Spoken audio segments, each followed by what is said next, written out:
नमस्कार दोस्तों, संकल्प मैथ क्लासेस में आपका स्वागत है। हम कर रहे हैं यूपी टेट मैथ्स स्पेशल। मैं आपको मैथ्स के अभ्यास प्रश्न करा रहा हूं और ये लासा मासा के अभ्यास प्रश्न भी आपके सामने चल रहे हैं। और इसका ये पहला सवाल है, किन्हीं दो क्रमागत प्राकृतिक संख्याओं का मासा क्या होगा। देखिए, क्रमागत का मतलब क्रम से, प्राकृतिक संख्या का मतलब 1 2 3 4 5। तो देखिए, आप इनको रटना नहीं है, ना ही ये याद करना है।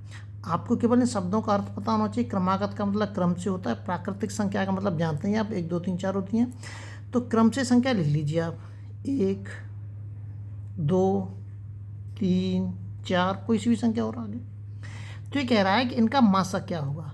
तो क्रम से अगर कोई सी भी दो संख्या, इनका मासा कितना होगा। 1 और 2 का मासा एक ही होगा, या 2 का और 3 का मासा ले लेंगे तो एक ही होगा, क्योंकि एक का ही तो भाग जाएगा इनमें।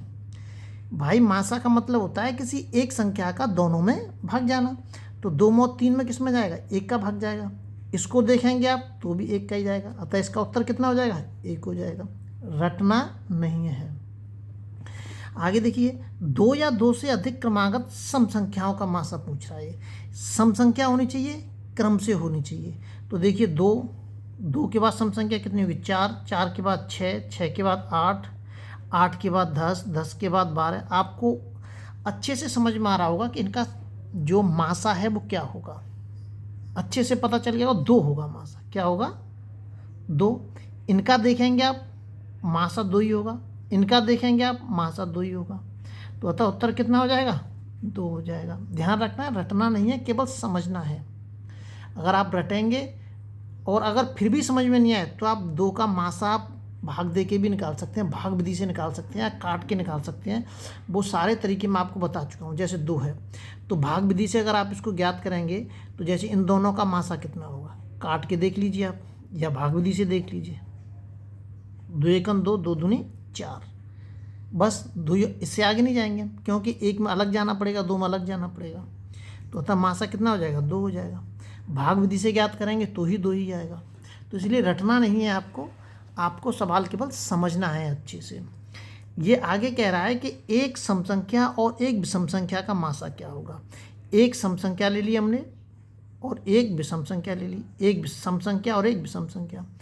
एक सम संख्या ले ली और एक विषम संख्या ले ली हमने। एक सम संख्या ले ली और एक विषम संख्या ले ली हमने। एक सम संख्या ले ली और एक विषम संख्या ले ली हमने। ये मैंने इतनी सारी लिख के दिखा दिया, कोई सी भी ले लीजिए आप। एक सम संख्या ले ली और एक विषम संख्या ले ली। अब आप बताइए इनमें मासा क्या होगा। मासा का मतलब दोनों संख्याओं में किसी एक संख्या का भाग जाना। तो देखिए, अब बताइए इसमें ऐसी कौन सी बड़ी से बड़ी संख्या है जिसमें एक इन दोनों संख्याओं में भाग जा रहा है। इन दोनों में से कौन सी संख्या से भाग जा रहा है, केवल एक से ही जाएगा। इसमें देंगे एक से ही जाएगा, इन दोनों में देंगे एक से ही जाएगा, एक से ही भाग जाएगा इनमें। देखिए, तो मासा कितना हो जाएगा, एक हो जाएगा। यहाँ पे मुझे नहीं लगता है कि रटने की ज़रूरत है। मैंने लिखा सम संख्या, एक सम लिख दी, एक विषम संख्या विषम संख्या लिख दी, और अच्छे से समझ में आया होगा आपकी में। आगे देखते हैं। आगे दे रखा है 2 या 2 से अधिक क्रमागत विषम संख्याओं का मासा क्या होगा। अब ये कह रहा है कि क्रम से होनी चाहिए लेकिन विषम संख्या ही होनी चाहिए। तो 1 ले लीजिए, 3 ले लीजिए, 9 ले लीजिए, 11 ले लीजिए, कोई सी भी जो आपको अच्छी लगे वो संख्या आप लिख सकते हैं। इसमें 7 ले लीजिए और 9 ले लीजिए, 21 ले लीजिए, 23 ले लीजिए, 31 ले लीजिए, 33 ले लीजिए। ये पूछ रहा है ना। तो अब इसमें देखिए, ये कह रहा है 2 या 2 से अधिक क्रमागत विषम संख्याओं का मासा कितना होगा। अब आप भी बताइए कि इन दोनों संख्याओं में ऐसी कौन सी संख्या है जिसमें इन दोनों संख्याओं से भाग जा सकता है। हाँ, एक से जाएगा, लेकिन हाँ, इसमें एक चीज़ और बनती है। जो ऊपर वाला जो ऑप्शन है, इसमें एक चीज़ और मुझे दिख रही है जिससे पहले हमें मतलब वो आंसर लगाना होगा। ये कह रहा है एक सम संख्या और एक विषम संख्या का मासा हमेशा कितना होगा, है ना। इसमें एक शब्द का प्रयोग किया, उसने हमेशा कितना होगा। क्या प्रयोग किया, हमेशा। तो वो संख्या एक सम संख्या और एक विषम संख्या होगी तो वो हमेशा एक विषम संख्या जरूर होगी। इसलिए ये उत्तर हम नहीं लगाएंगे। ये कन्फ्यूजिंग वाला जो आंसर है, जब हम गलतियां करते हैं प्रश्न के अंदर जो गलती होती है हमारी, वो यहाँ से होती है। उसने बोल दिया है कि एक सम संख्या और एक विषम संख्या का मासा हमेशा कितना होगा। तो वो संख्या हमेशा विषम संख्या तो होगी ही होगी, चाहे वो बड़ी हो या छोटी हो, वो संख्या हमेशा ही विषम होगी। इसलिए इसका जो आंसर होगा वो एक विषम संख्या होगा। क्या होगी? एक विषम संख्या। अब यहाँ पे एक भी दे दिया, देख लिए, है ना, तो इसलिए यहाँ पे गलती हो सकती है। इसलिए शब्दों का अर्थ आप विशेष अच्छे से समझें, वरना हम इस क्वेश्चन में गलती कर सकते हैं। अगला देखिए, अगला जो सवाल दे रखा है इसके अंदर, ये सब टेट पे आधारित ही इस क्वेश्चन है। ये दे रखा है 2 की पावर के क्यू इंटू के 3 की पावर के स्क्वायर इंटू के 5 का स्क्वायर और 2 की पावर 4 इंटू 3 इंटू के 5 बार क्यू का मासा ज्ञात कीजिए। क्या ज्ञात करना है हमें? मासा। अब इसका आपको नियम ध्यान रखना है, मैं जो बोल रहा हूँ उसको आप एक कॉपी पे नोट कर लें कि मैं क्या बोल रहा हूँ। और ये मैं बोल रहा हूँ केवल मासा के लिए। किसके लिए बोल रहा हूँ? मासा के लिए बोल रहा हूँ। मासा के लिए आपको जब कभी भी इस तरीके का सवाल मिले तो आपको करना क्या है, वह वहनिष्ठ, मतलब दोनों में होनी चाहिए, ठीक है, वह वहनिष्ठ संख्या जिसकी घात कम हो, जिसकी घात को क्या होनी चाहिए? कम होनी चाहिए।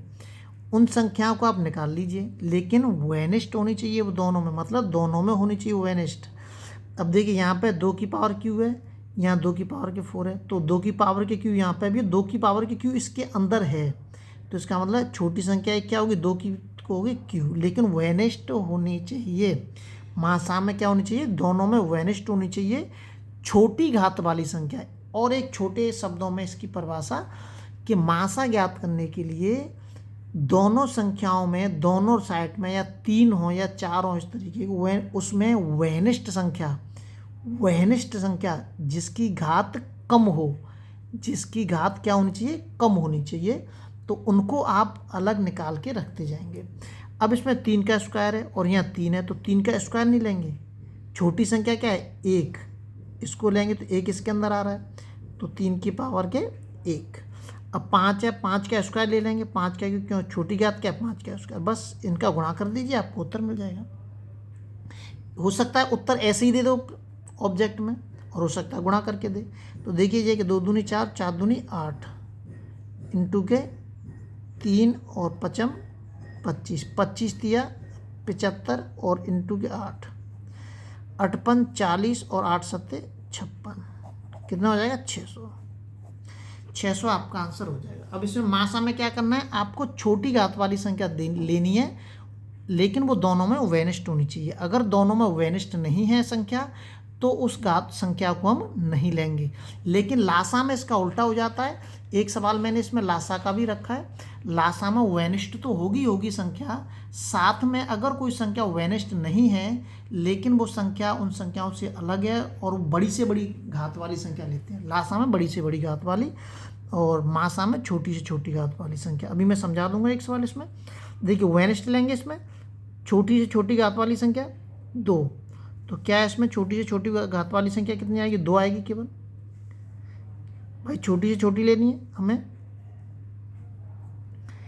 3 का स्क्वायर, 3 का स्क्वायर और 3 का स्क्वायर, हाँ इसमें से स्क्वायर आ जाएगा।